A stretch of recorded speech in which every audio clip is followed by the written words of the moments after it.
Olá, seja muito bem-vindo, seja muito bem-vinda. Eu sou Cláudia Guadanin, jornalista e assessora de imprensa da SPVS. Eu continuo acompanhando vocês nesse videocast especial que apresenta a história de parceria da SPVS com a Fundação Loro Parque. Neste episódio, vamos entender como ela se traduz em ações concretas para a conservação do papagaio de cara roxa e do papagaio de peito roxo. As duas espécies emblemáticas da Mata Atlântica enfrentam uma série de ameaças às suas sobrevivências. Para falar sobre essas espécies, estamos aqui com Helenise Sipinski, bióloga e mestre em conservação da natureza pela Universidade Federal do Paraná e doutoranda em gestão ambiental pela Universidade Positivo. Ela atua como pesquisadora e coordenadora de projetos de proteção de fauna, com destaque para o projeto de conservação do papagaio de cara roxa, executado pela SPVS há 27 anos. Também estamos aqui com Roberta Boss, com ampla experiência em conservação da natureza. Hoje, ela é coordenadora operacional dos projetos de fauna na SPVS. Tiz e Roberta, muito obrigada pela participação de vocês. É uma honra ter vocês aqui com a gente. E eu vou começar, Tiz, perguntando para você, então. Na verdade, eu quero te pedir para você detalhar um pouquinho das características do papagaio de cara roxa e o ecossistema em que ele vive. Tá bom. Oi, Cláudia, para nós também é um prazer estar aqui. Então, a gente está falando, né, de um país onde tem a maior biodiversidade e riqueza de aves praticamente do mundo. E os papagaios, os psitacídeos, também têm uma diversidade muito grande aqui, né? Então, a gente tem 13 espécies do gênero Amazona, que são os papagaios. E o papagaio de cara roxa é uma dessas espécies que é endêmica, ou seja, ele só existe em um local, que é a Grande Reserva Mata Atlântica, que é o maior remanescente aí que restou, né, desse bioma que foi tão alterado ao longo dos anos. Então, esse papagaio é uma população de cerca de 9.400 indivíduos, que está separado em subpopulações. Então, essa população, ela começa ali, né, uma região, é a região ali do litoral de São Paulo, do litoral sul, então de Itanhaém até o litoral sul de São Paulo, são duas populações, uma população mais ali para a região um pouco mais norte, que pega Itanhaém, depois a região mais no litoral sul, que tem um grupo um pouco maior, que chega a 1.400, 1.500 indivíduos, as áreas mais importantes ali é Cananéia, o Parque Estadual de Cananéia, do Lagamar de Cananéia, ali a APA da Ilha Comprida, Pariquera Sul e Iguape.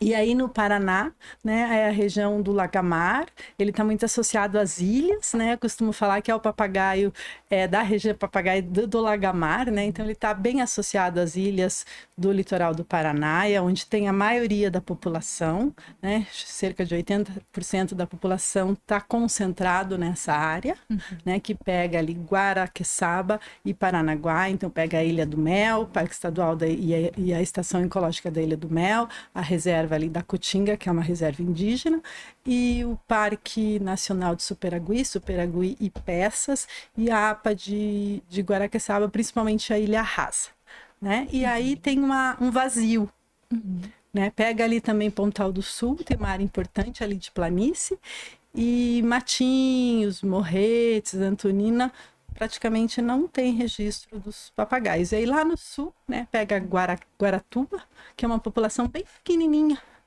não passa de 50 indivíduos. Ao longo de muitos anos, a nossa maior contagem foram 33 papagaios. Então é uma população que está praticamente se extinguindo ali na região. E Santa Catarina, que era a área de ocorrência, a gente também não tem mais registro. Então esse papagaio, ele pega bem a reserva, né, a Grande Reserva da Mata Atlântica, ele está muito associado a essa área, esse remanescente. Muito importante você falar sobre a Grande Reserva, porque é esse território valioso, né, de quase 3 milhões de hectares de Mata Atlântica, que fica localizado nesses 3 estados e de um valor inestimável. Isso, e ele está muito associado, essa proteção, às unidades de conservação, né? Então é muito importante a gestão dessas unidades para que mantenha toda essa biodiversidade. Também a parte cultural nessa região traz aí uma cultura caiçara que é muito própria dessa região. Riquíssima. Riquíssima, sim. Roberta, agora falando um pouquinho do papagaio de peito roxo, traz pra gente, assim, as principais semelhanças, com o papagaio de cara roxa e as características do ambiente em que ele vive também.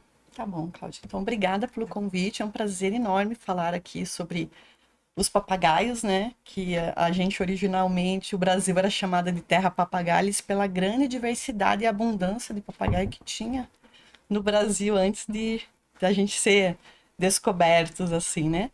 Então, as principais características do papagaio de peito roxo, ele difere, né, assim, do cara roxa, para começar a questão morfológica mesmo, né?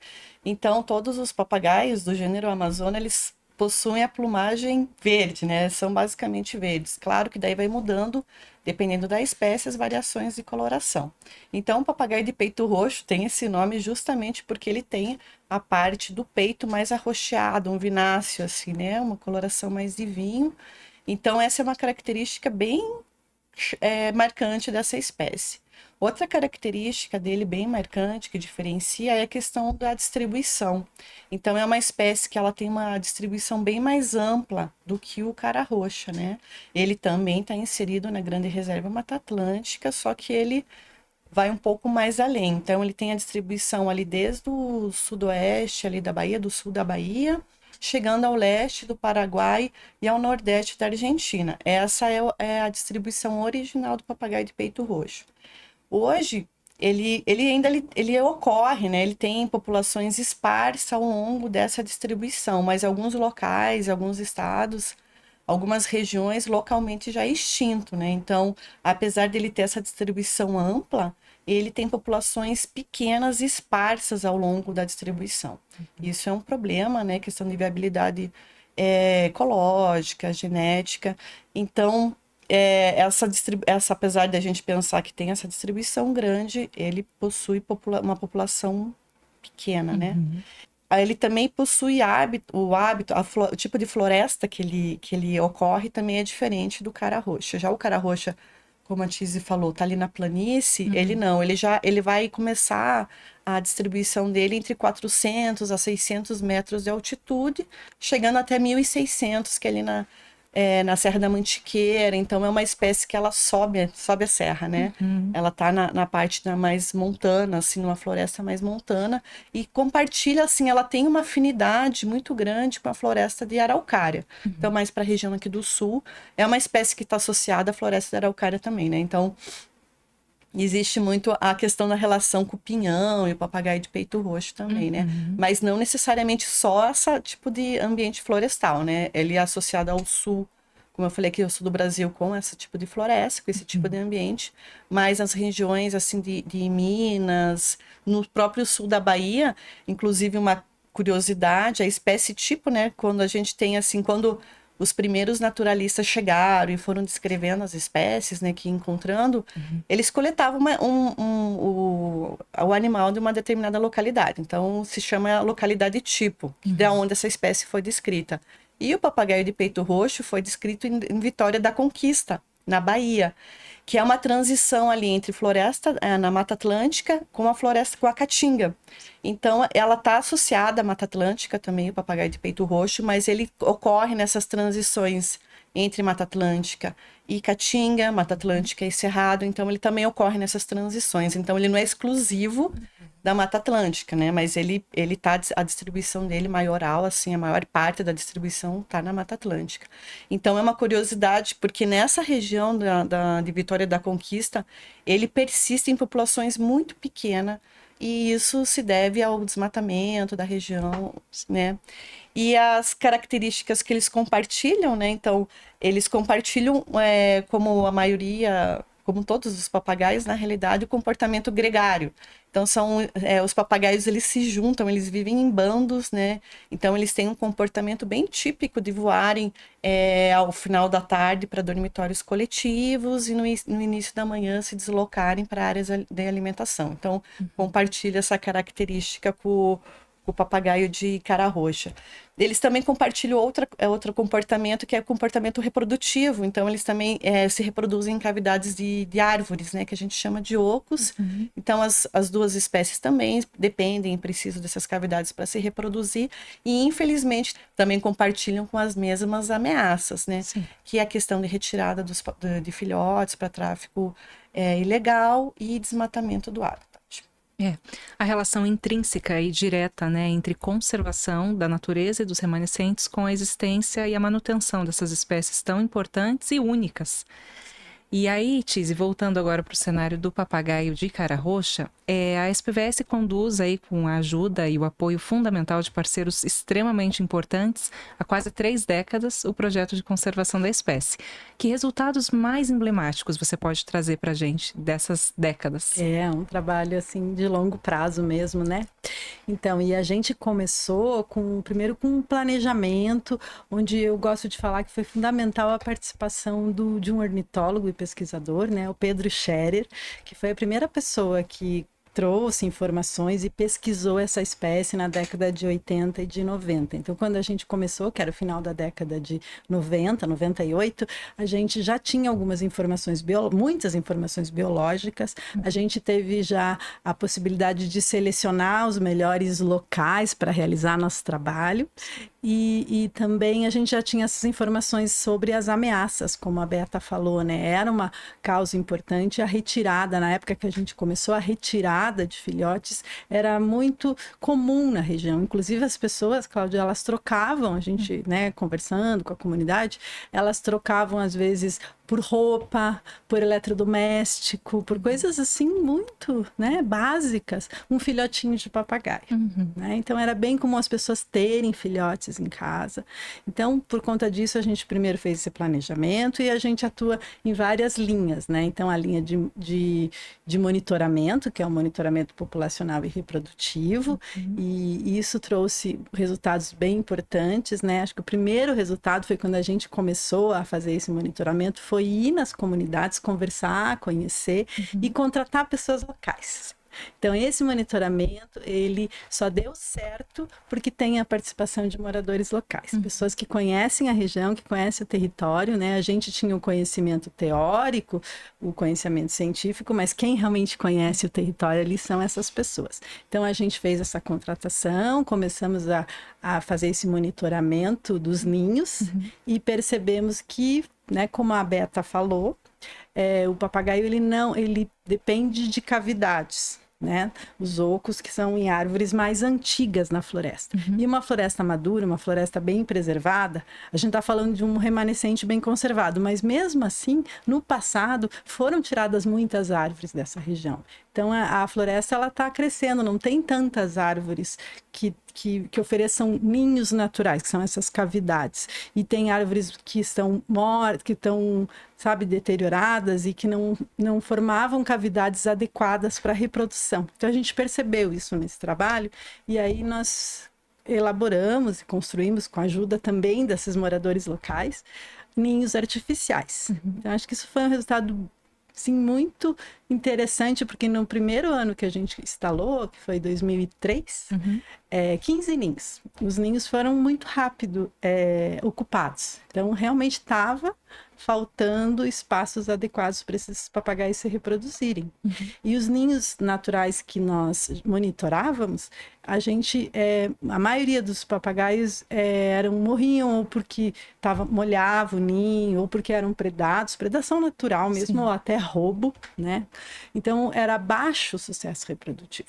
E a partir do momento que a gente começou a colocar esses ninhos artificiais, que daí a gente foi aumentando, né? Hoje tem mais de 100 ninhos ali, diminuiu o roubo, né? As pessoas respeitam esse ninho artificial. Eu não vou dizer para você que não teve roubo, porque infelizmente já teve, mas não foi significativo, né, no montante. E diminuiu também a predação, porque os predadores foi um local diferente, né? Os predadores têm que aprender também a usar esse espaço, né? E fazer a predação. Então, aumentou bastante o sucesso reprodutivo. Então, ao longo desses anos, mais de 1.000 filhotes, olha só, saíram e que tiveram sucesso, né? A gente já acompanhou mais de 2.000, mas sempre tem, né, problemas, né? A natureza é bem desafiador você sobreviver na natureza. Então, esse esforço, essa ação de manejo que a gente fez, eu considero que foi bem importante para o incremento dessa subpopulação que eu falei, né? Que é a população ali do litoral norte do Paraná, que foi a população que mais se recuperou. As outras subpopulações, elas se mantêm com o mesmo número, desde que a gente faz a contagem. Desde a época do professor Galete, que fazia a contagem lá em São Paulo. Então, essas populações, elas estão se mantendo. Isso é preocupante. Já a população ali do litoral norte do Paraná, ela teve um incremento, né? Quando a gente começou, tinha uma estimativa de 5.000 papagaios. Claro que a gente faz esse monitoramento populacional e a gente também achou outras áreas, outros dormitórios. Isso também ajudou a aumentar o número. Mas, de qualquer forma, a tendência é de uma população ter começado a se recuperar. Né? São 7.400 papagaios que utilizam essa região. E a gente sabe que a gente, né, ajudou através desse incremento aí, né? E também diminuiu o tráfego. A gente fez muito trabalho junto com os órgãos ambientais, ações de educação na comunidade, conversa, parceria. A gente fez parceria com grupos de teatro, a gente fez peças de teatro, íamos em todas as comunidades. A gente foi com esse grupo de lá, que são pessoas de lá, falando para pessoas da região, mostrando a cultura e aliando essa cultura com a conservação da natureza. Então, foram várias ações que foram acontecendo, que fez com que as pessoas... Elas sabiam que existia o papagaio lá, mas não sabiam que ele era só dali, que ele estava ameaçado e que a prática de você tirar um animal e vender é um crime. Né? Então, todas essas coisas, né, considero que foram resultados positivos. Mas é desafiador, né? Porque quando a gente trabalha com conservação da natureza, é muito complexo. Então, você consegue resolver uma questão, daí surge outra, né? Então, a partir da Covid-19, outras ameaças vieram, né? Teve uma pressão maior na região, aumentou a questão da droga nas comunidades. Então, a gente tem percebido que a retirada de filhotes está tendo um aumento também. Então, você tem que sempre estar muito... orgânico, né? De você olhar diariamente para o assunto e para as possibilidades de resolução. E você falou dos ninhos artificiais, é importante lembrar o material em que eles são feitos, né? Que é o PVC e a madeira. Querem comentar um pouquinho? Roberta?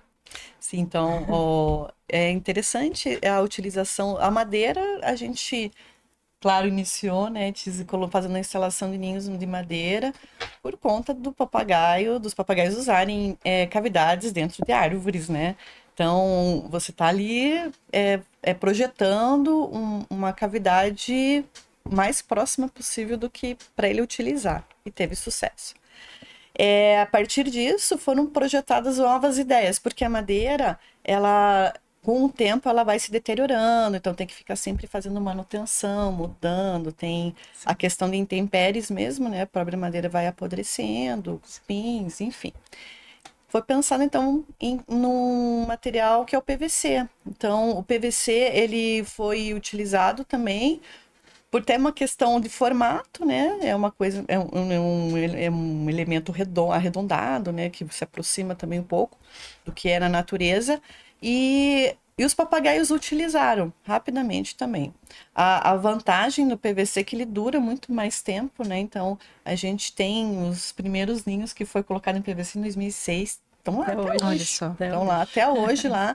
E foram utilizados pelos papagaios sucessivamente durante todo esse período, né? Algumas gerações. Algumas gerações aí utilizaram alguns papagainhos aí, né, nasceram desses ninhos, né? Então foi utilizado, e a outra vantagem dele é que ele até, a questão da predação, ele diminui por conta de ser um material mais liso, né? Então geralmente, principalmente gambá, animais que escalam assim, vai ter uma maior dificuldade ali de conseguir acessar o interior dos ninhos de PVC.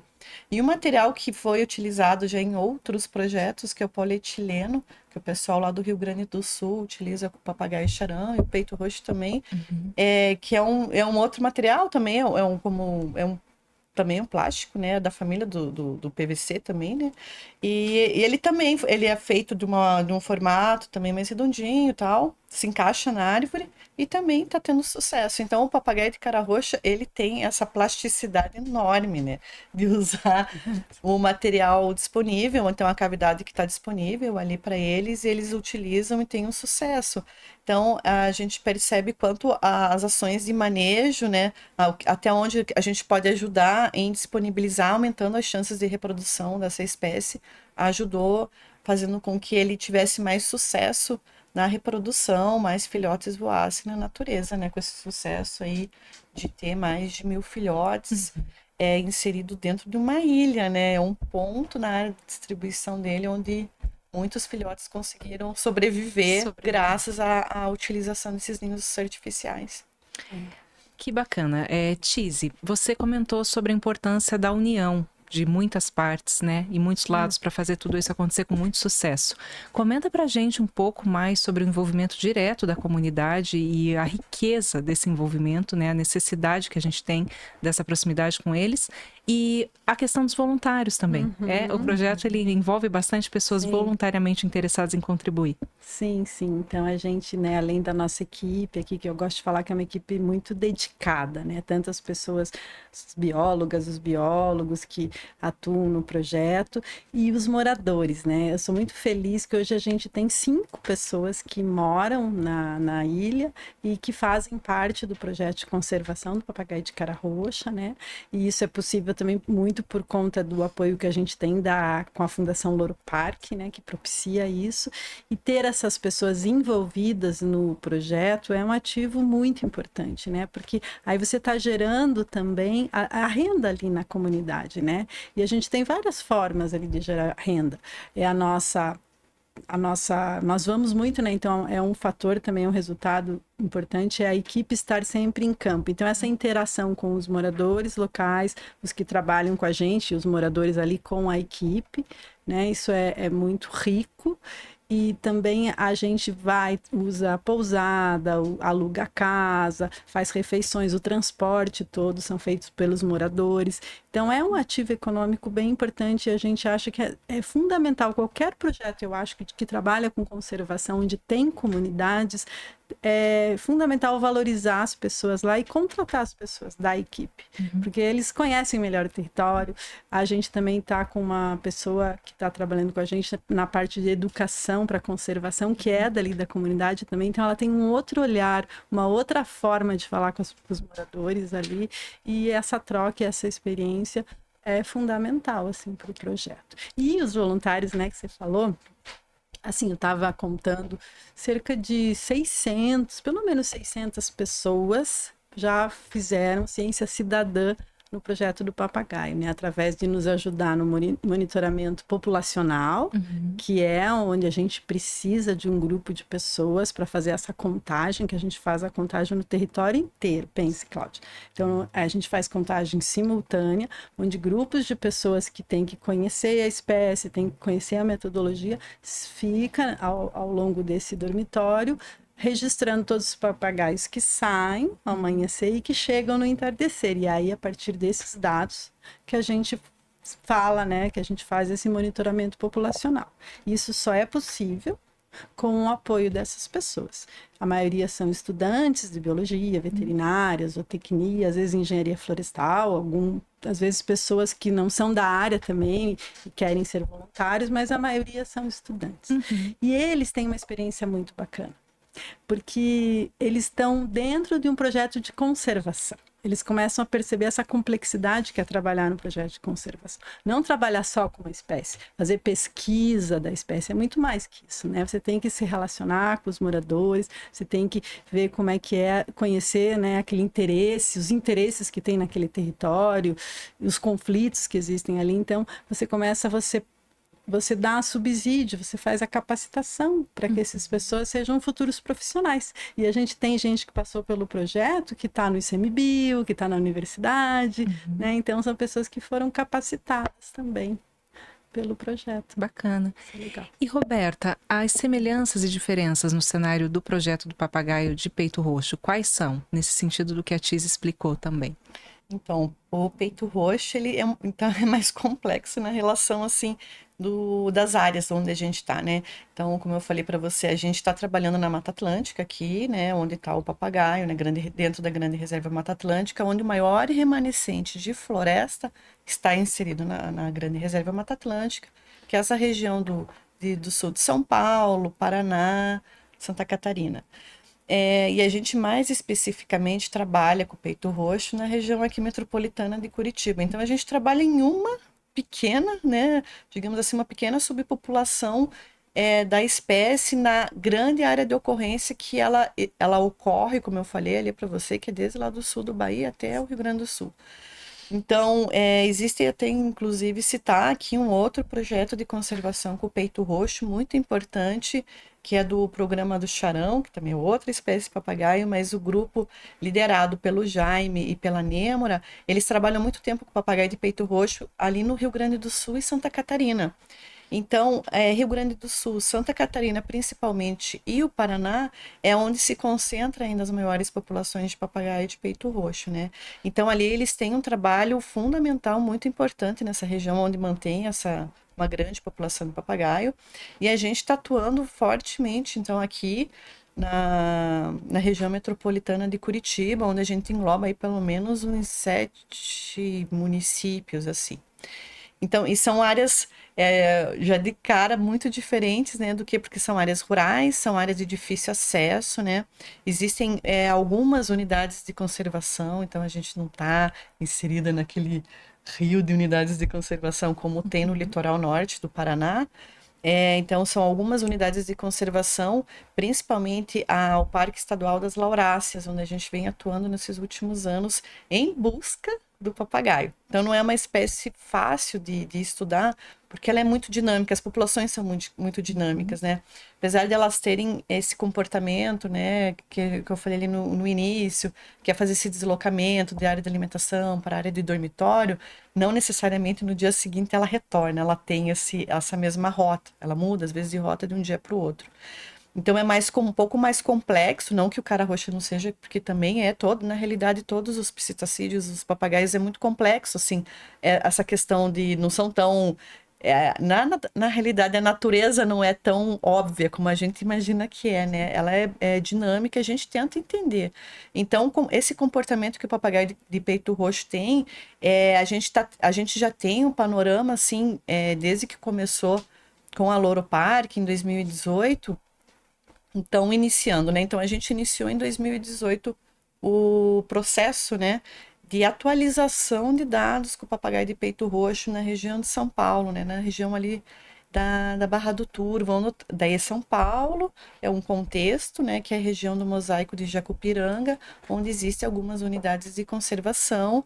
E o papagaio ali, o papagaio de peito roxo, ele já tinha sido estudado ali alguns anos atrás, já se sabia que era ameaçado, que sofria pressões de captura, e apesar de estar inserido nesse mosaico de unidades de conservação, a espécie ainda sofria muitas ameaças. Mas ficou muito tempo sem nenhum conhecimento, né? Ficou uma lacuna de conhecimento muito grande. Aí até a gente, bom, vamos também aproveitar todo esse conhecimento que tem do papagaio de cara roxa, todo esse know-how, para a gente trabalhar com uma outra espécie ameaçada que está próximo da gente, né? Então a gente ali iniciou fazendo reavaliando como está a população ali. Então a gente começou com as contagens, que é uma metodologia que já é utilizada também em todos os projetos de conservação com papagaios, né? Que você vai avaliar o número populacional, ver aonde que ele está, se tem ninho, aonde que está o ninho, se é próximo de alguma unidade, se são locais seguros.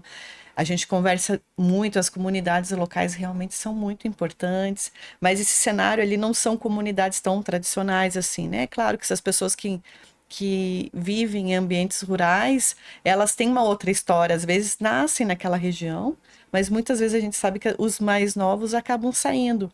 Então, as pessoas mais velhas que acabam ficando têm um conhecimento que nos passam, né? E outras pessoas de outras regiões vão para essas áreas, moram e vão tendo esse conhecimento justamente por morarem nessas regiões, nessas áreas rurais.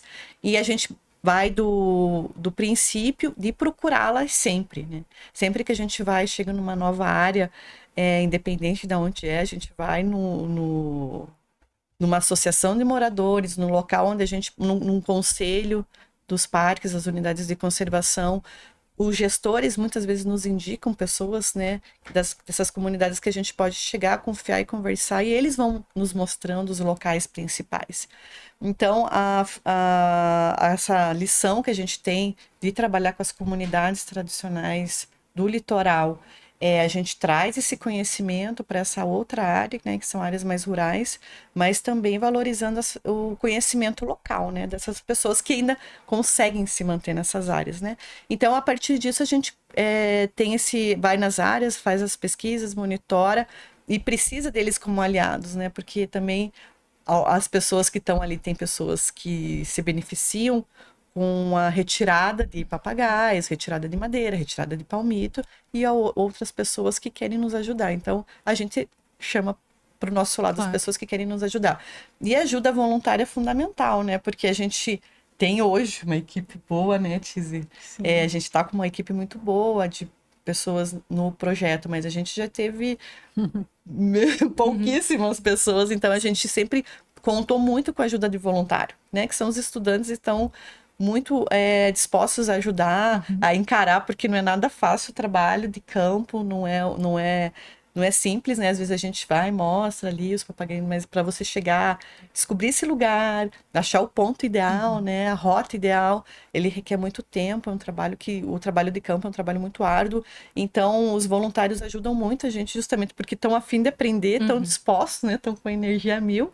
Então, eles nos ajudam muito na questão de estar colaborando com as ações de conservação na pesquisa mesmo. E muitos desses voluntários acabam trabalhando lá com trabalho de TCC, de finalização de curso, e essas informações para o projeto é fundamental para nos auxiliar nas ações e tomadas de decisões de manejo, enfim, né? Claro. Então é importante, desde a ajuda de colaboração dos voluntários em campo, até as pesquisas que são frutos, algumas vezes, de alguns estudantes que desenvolvem pesquisas e nos auxiliam nas respostas, que a gente tem algumas respostas que a gente às vezes não tem tempo, né? E com a pesquisa, com a universidade, com o estudante, a gente consegue ter respostas mais afinadas, assim, sobre a biologia da espécie. Vem a somar muito. Sim, demais. E Tizi, a Roberta falou sobre desafios, né, que são naturais a todas as etapas dos projetos, mas aí eu te pergunto, quais hoje, ao seu ver, são os principais e maiores desafios e como que a equipe vem buscando contorná-los?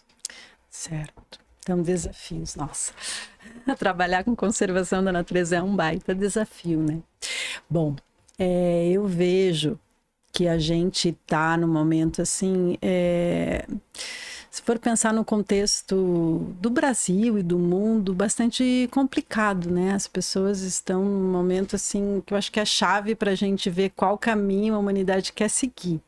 E a conservação da natureza ainda não está incorporada na vida das pessoas, essa que é a verdade, né? As pessoas têm tantos desafios de viver e de trabalhar e de conseguir se manter nesse mundo maluco, esse mundo extremamente capitalista que a gente vive hoje, e de repente a gente falando de conservação de uma espécie endêmica lá da floresta que as pessoas não conseguem nem se conectar muitas vezes, né? Então eu acho que o nosso grande desafio aí nos próximos anos é fazer essa conexão. A gente tem que trazer a sociedade para o lado da conservação, falar a linguagem que as pessoas entendem, e aí eu gosto muito, eu acho que o caminho é a iniciativa Grande Reserva Mata Atlântica, porque ela traz essa narrativa que aproxima as pessoas, né? Então, você mostra aí que uma natureza conectada, que a produção da natureza, que tem um ativo econômico nisso, né? Que é uma linguagem que a gente, né? Eu gostaria que a gente respeitasse a natureza pelo seu valor intrínseco. Mas isso é o que eu gostaria, né? A gente percebe ao longo dos anos que as pessoas não estão conectadas ainda com isso. Quem sabe no futuro. Então a gente tem que ter uma linguagem que aproxime as pessoas. E elas querem saber qual, né, o que eu vou ganhar, né, protegendo essa espécie. E aí, se você for falar lá nas comunidades, o papagaio de cara roxa é um baita ativo. Ele é um atrativo, é um animal bonito, é um animal que é muito mais traz muito mais riqueza ele ali na natureza do que ele capturado na casa de alguém. Então, você pode gerar o turismo de natureza, observação, você pode criar vários materiais que as pessoas podem comercializar com a carinha do papagaio, você pode ter um hotel, um município, sim, enfim, você pode usar essa espécie no bom sentido para melhorar a economia local, né? Para fazer um desenvolvimento mais alinhado com a natureza. Então, eu acho que a gente tem que trabalhar nessa linha, é bem importante, é um desafio. E o tráfico de animais ainda também é um baita desafio. Mas aí eu vejo que as coisas elas são alinhadas, né? Porque se você tem uma sociedade mais consciente e pessoas que querem que esse animal fique na região, vai ser muito mais fácil você eliminar essa grande ameaça que é a captura, né? E também fortalecer as unidades de conservação, porque a região é belíssima, tem grandes unidades de conservação, mas ainda precisa fortalecer a gestão dessas unidades, né? Pacificar um pouco o território, porque tem muitos conflitos e muitos interesses nesse território, e a gente achar um objetivo comum ali para que a gente consiga avançar num desenvolvimento compatível aí com esse território. Roberta, falando de números agora, traz um pouquinho para a gente de alguns dados importantes sobre o projeto de conservação. Um dos principais resultados é a estimativa populacional das espécies, né? Então, os papagaios a gente faz o monitoramento populacional, que é a contagem dos indivíduos. Então, a gente mapeia as áreas de dormitórios, os locais, as principais rotas de deslocamento, e com isso a gente faz uma estimativa de quantos indivíduos tem naquele local. Então, o papagaio de cara roxa já é feito esse monitoramento aí a longo prazo, há mais de 20 anos, e a gente tem para toda a área de ocorrência, né, que seria ali o litoral do Paraná e o litoral de São Paulo, para aproximadamente 9.000 papagaios.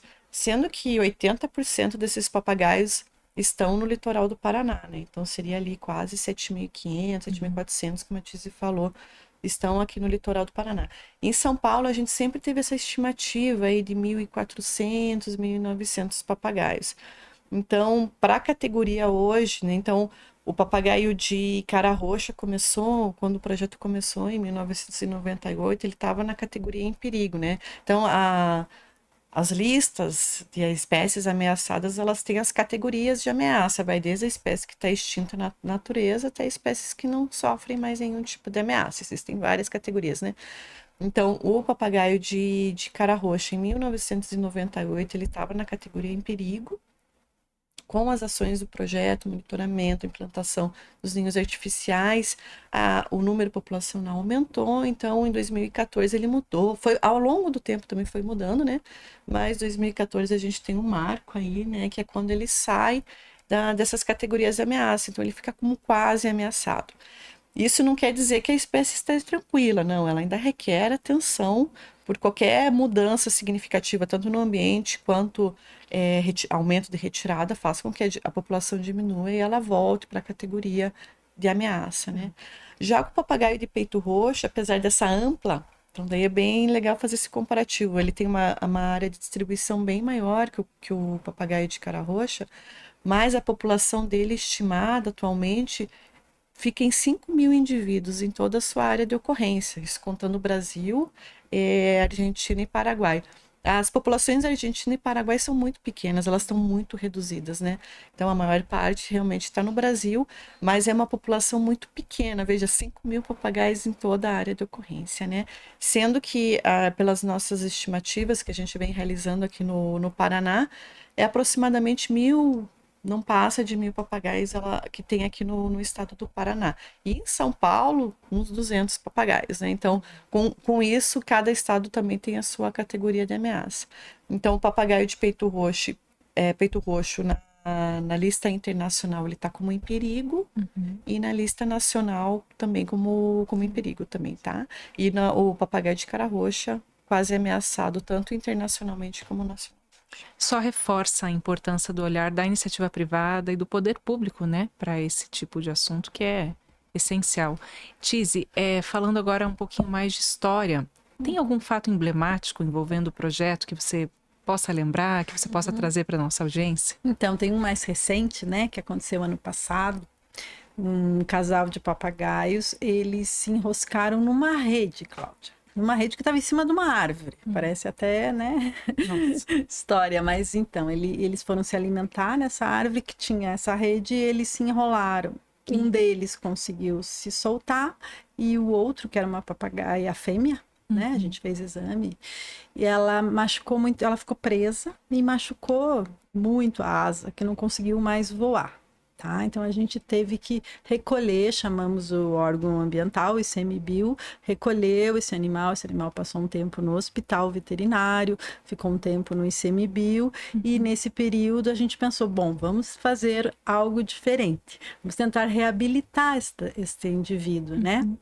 É possível fazer isso. Aí, com o apoio do ICMBio e da comunidade, isso que é muito legal, né? Então, a gente tem ali uns parceiros muito bacanas, que é a Tati e o Nininho, que é o Nininho House, eles são uma pousada, mas eles também têm ninhos artificiais ali, que eles nos permitiram a gente instalar ali, e ali foi instalado um recinto, o ICMBio instalou um recinto, e essa papagaia permaneceu ali, né?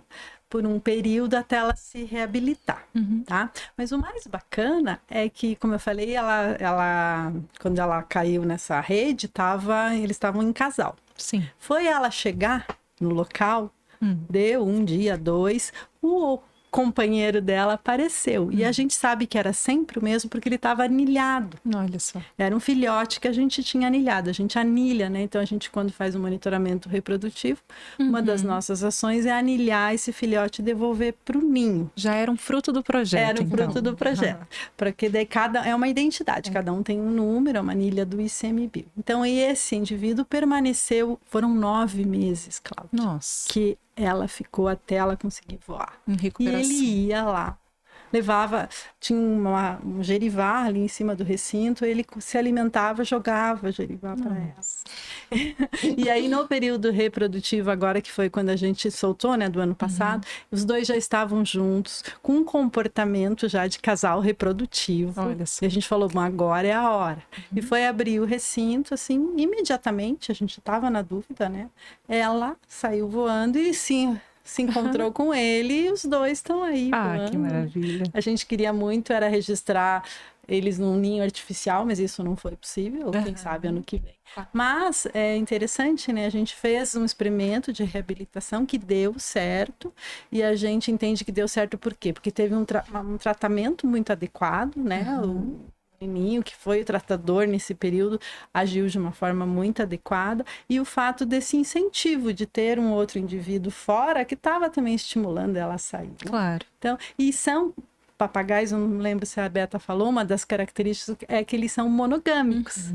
Então, isso comprova, né? Ele esperou lá 9 meses. Quanto amor, né? Então é uma história muito bacana de contar. Muito mesmo. Ia ser legal para ver como os papagaios são, além de estarem ali, né? Como o comportamento deles esse comportamento gregário, mas de reprodução, que quando eles escolhem um parceiro, que a gente fala pro resto da vida, realmente, né? Ele ficou ali com ela, mas para ver o outro lado, se essa fêmea não conseguisse ser reabilitada, você vê a perda que ia ter na natureza, porque esse macho ia ter que procurar uma outra fêmea, talvez encontrasse, né? Talvez fosse encontrar uma outra fêmea para conseguir se reproduzir.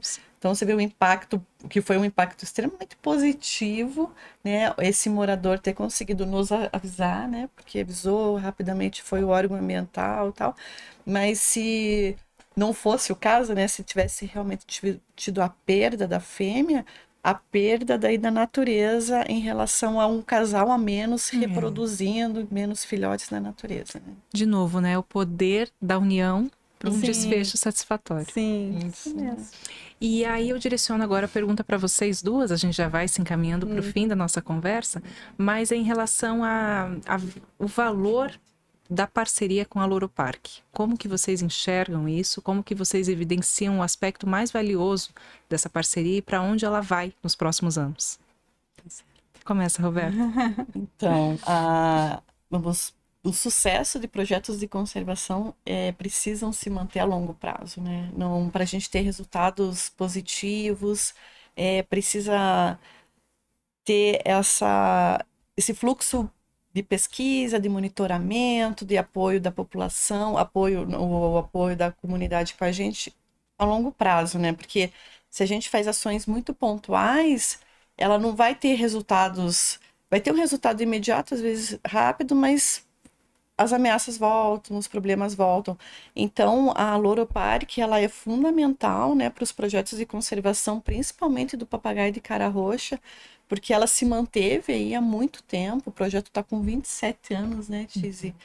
E a Loro Park sempre dando esse apoio. E a gente conseguiu ter vários resultados positivos, que se fosse um projeto de curta duração não ia ter o mesmo efeito. Então é fundamental essa parceria a longo prazo para a gente ter resultados efetivos, tanto para a espécie quanto para o território, né? E o peito roxo é a mesma coisa, né? Porque a gente, na questão que a Tizi falou, da valorização das unidades de conservação é muito importante. Como eu falei, o peito roxo não tem a sorte de estar inserido em tantas unidades de conservação, mas a gente tem muitas áreas naturais de propriedades particulares que a gente precisa fazer com que eles entendam que a floresta que eles têm em pé vai beneficiar não só ao papagaio, mas vai beneficiar todas as questões climáticas, né? A questão de água, conforto térmico, enfim, existem. E para a gente conseguir, às vezes, chegar nessas pessoas e convencer também demora, né? Para ter o acesso. Então, o principal que eu vejo assim dessa parceria é a longevidade dos projetos de conservação. Isso é um dos fundamentais para ter sucesso, para a gente conseguir manter essas espécies na natureza, tirar elas das ameaças que elas têm, mas também fazer com que, com isso, as áreas que existem ainda de floresta se mantenham, né? E as áreas que estão em desenvolvimento, em regeneração e outras áreas possam passar por um processo de restauração e futuramente também serem floresta e com isso a sociedade ganhar, né? Ter esse ganho de ter floresta em pé e ter as espécies símbolo que graças àquela espécie, o papagaio de cara roxo, peito roxo, a floresta se manteve em pé. Maravilha. Tizi, para você. Então, e essa possibilidade de você ter um projeto de longo prazo faz com que a gente também valorize as pessoas da região, a comunidade, através desse ativo econômico que você oferece renda para essas pessoas, né? Então, se são projetos de curto prazo, você não tem como contratar as pessoas como CLT, por exemplo. Então, hoje a gente tem pessoas ali que se aposentaram trabalhando no projeto. E que trabalham com a gente há mais de 20 anos com carteira assinada, com benefícios. Então, isso é fruto de um projeto de longo prazo. Então, a gente tem essa garantia. Então, ter um financiador, um apoiador, um parceiro que confia no nosso trabalho é muito importante. E eles não são um simples financiador, né? Porque eles são uma fundação científica, técnica. Então, eles trabalham com o outro lado, que é o manejo ex situ, que a gente fala, né? Então, eles conhecem toda a forma de manejar essas espécies, tanto o papagaio de cara roxa quanto o papagaio de peito roxo, sob cuidados humanos. Isso é fundamental, porque quando você trabalha com conservação, tem um lado ex situ. Se no futuro a gente precisar fazer o revigoramento populacional, a gente tem esse conhecimento através desse parceiro também. Claro. Meninas, muito obrigada pela participação de vocês, parabéns pelo trabalho, pela história que vocês já fizeram. Tenho certeza, para quem nos acompanhou até aqui, foi de grande valia. Vida longa o projeto. Muito bom, a gente agradece, né? Obrigada, Cláudio. Abriu a oportunidade da gente falar de duas espécies tão importantes para a gente, né? Sim. E que as pessoas entendam, né? Porque as pessoas às vezes gostam de ter o papagaio, porque o papagaio é muito procurado para ter como pet, mas ele estando dentro de uma gaiola e repetindo palavras, com certeza ele não está feliz nessa situação, né? A situação feliz, que ele vai estar bem, né, confortável, é estar na natureza, é achar árvores que consiga se reproduzir, áreas para conseguir se alimentar. Então é importante. Obrigado por abrir esse espaço para a gente poder falar aí dessas duas espécies. Obrigada mesmo. A gente me que agradece. agradeço. E a história é longa, se deixasse a gente ficava aqui horas falando. Obrigada, Tem muita menina. história. Obrigada. A trajetória do papagaio de cara roxa e do papagaio de peito roxo mostra que a conservação de espécies ameaçadas é um processo contínuo, construído ao longo de tempo, com ciência, presença no território e muito trabalho em parceria. Ao olhar para o cenário antes do início das ações, os desafios enfrentados durante esse caminho e os resultados observados hoje, fica claro que proteger essas espécies vai muito além de evitar a extinção delas. Envolve o esforço diário de manter ecossistemas funcionando, conservar a Mata Atlântica e garantir que as futuras gerações também possam conviver com essa biodiversidade. No próximo e último episódio dessa série, vamos ampliar esse olhar. A gente conversa com Rafael Zamora, diretor científico da Fundação Loro Parque. Este videocast é uma produção da SPVS em parceria com a Fundação Loro Parque. Para saber mais sobre o nosso trabalho, acesse spvs.org.br e acompanhe nossas redes sociais @SPVS Brasil. Até o próximo episódio.